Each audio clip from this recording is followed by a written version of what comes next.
Guys, welcome back to my another new blog. তো এই যে একদম কিন্তু জন্মদিনের দুপুরের কী আয়োজন ছিল সেগুলো নিয়ে তোমাদের সামনে চলে এসেছি। তো এখন তোমাদের সঙ্গে সেগুলো শেয়ার করব যে জন্মদিনের দুপুরে আমি কী রান্না করেছিলাম। তো সবটাই নিজের হাতে করেছি আর একা একা যেহেতু করতে হয়েছে। তো এই যে প্রথমে তোমাদের সঙ্গে শেয়ার করছি ফ্রাইড রাইস, তারপরে বেগুন ভাজা, আলু ভাজা, গাজর ভাজা, বিনস ভাজা আর আছে ছিম ভাজা। তো তারপর দেখো যে এখানে ছিল পাঁপড় ভাজা, চিকেন আর ছিল দই, চাটনি, টমেটোর চাটনি, পায়েস। জন্মদিনে পায়েসটা না হলে কেমন দেখায়। তারপরে যেখানে আছে গাজর, স্যালাডে গাজর, শসা, টমেটো। তো স্যালাডগুলো দিয়েছিলাম। আর এই যে এখানে কিন্তু 3 রকমের পিঠা বানিয়েছিলাম। তো এখানে আছে দুধ পুলি, তারপর আছে পাটিসাপটা আর আছে কিন্তু মালপোয়া। আর এই যে এখানে কয়েক রকমের মিষ্টি রেখেছিলাম। আর এখানে রেখেছিলাম মাছের মাথা, একটা মাছের পিস রেখেছিলাম। আর এখানে কয়েক রকমের বিস্কিট, কেক, জুস, চকলেট ও যেগুলো যেগুলো খেতে ভালোবাসে সব রকমের রেখেছিলাম। আর এই যে এইদিকে রেখেছিলাম ফ্রুট, যে ড্র্যাগন ফ্রুট ছিল, স্ট্রবেরি আর ছিল আঙুর আর ছিল কিউই। তো ও যেগুলো খেতে ভালোবাসে নিজের মতো করে সবটাই করে দিয়েছিলাম, ঠিক আছে।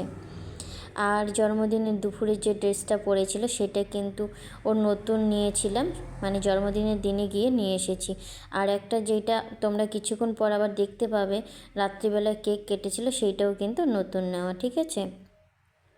তো এই যে জন্মদিনে মেয়ের জন্য এতটুকুই করতে পেরেছি। আর যেহেতু নিজে নিজে সবটা করেছি, হাজব্যান্ড যেহেতু ডিউটিতে ছিল, তো যাই হোক হাজব্যান্ড ছাড়া তো কিছু করতে পারবো না। তো তারপর দেখো এই যে রাত্রিতে কেকটা কিন্তু হাজব্যান্ডে পছন্দ করে নিয়ে এসেছে। তো এই যে কেকটা কেমন হয়েছে অবশ্যই বলবে, ঠিক আছে। তো সেইটাই আমি আনবক্সিং করছিলাম। তো কেকটা কেমন লেগেছে অবশ্যই কিন্তু বলবে। তারপর এই যে এখানে কেক কাটিং হচ্ছিল। তো এই যে এখানটায় একটা হাসি হয়েছে, ও মানে ফু দিচ্ছিল, হচ্ছিল না বলে হাজব্যান্ডও দিয়ে দিয়েছে ফু। তারপর এই যে এবার মেয়ে কেকটা কেটে নিয়েছে। তো এই যে কেকটা কাটা হয়ে গেছে। তো এবার কেকটা খাওয়ার পালা।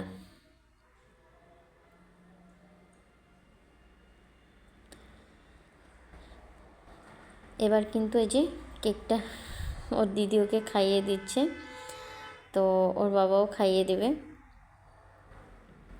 ও মানে বলছিল আর গালে একটু লাগিয়ে দিয়েছিল বলে খুব হাসছিল, ও এতটা হেসেই যাচ্ছিল।